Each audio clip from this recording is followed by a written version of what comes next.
Inside the Pontchartrain Hotel is Jack Rose, a restaurant that celebrates New Orleans' love of food and drink and culture. Brian Landry is the owner and chef. So this is the kitchen where all the magic happens. But this NOLA native also happens to have roots in Tuscaloosa. Actually, I went to University of Alabama on a full academic scholarship. So I went there to study biology and philosophy. He didn't end there, turning his philosophy for food into a business. This one is an homage to Cat on a Hot Tin Roof. Running multiple spots inside the historic hotel that boasts a passion for food as much as the culture of the Big Easy, including some unique sports history. Archie's cleats hang on the wall. And always leaning into his love for the Crimson Tide. When it gets closer to game time, I'll have my Alabama shirt under my chef coat and peek it open to people just to let them know. But there's so many ties between New Orleans and Tuscaloosa. Meaning this Louisiana boy isn't alone in his fandom. It is very easy to find friends to go cheer on the Tide. So many students from the New Orleans area actually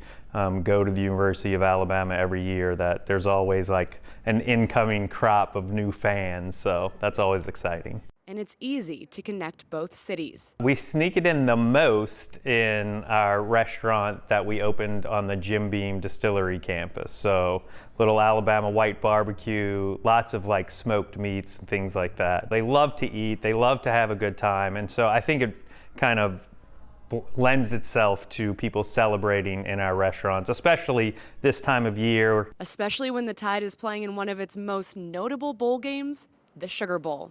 I think the opportunity shouldn't be wasted. It may not be for a national championship, but anytime you get to compete and show the world your best, it is an opportunity. And just like we in the restaurant say, you know, you're only as good as your last plate, I would say you're probably only as good as your last play. And another prominent man in his profession that has ties to Louisiana and Alabama is, of course, Nick Saban. I think it's interesting to me that someone who is so loved in one part of my world is also pretty vilified when I'm in New Orleans. So it's definitely a lot of love and a lot of hate, but I think he's always respected. I think he's generally recognized as the best to ever do it. I had to ask if Brian has ever hosted the legendary coach at one of his tables. I have, not at Jack Rose, but I have served him before. Okay, can you give us a scoop of what is Nick Saban ordering at one of your restaurants? Whatever he wants.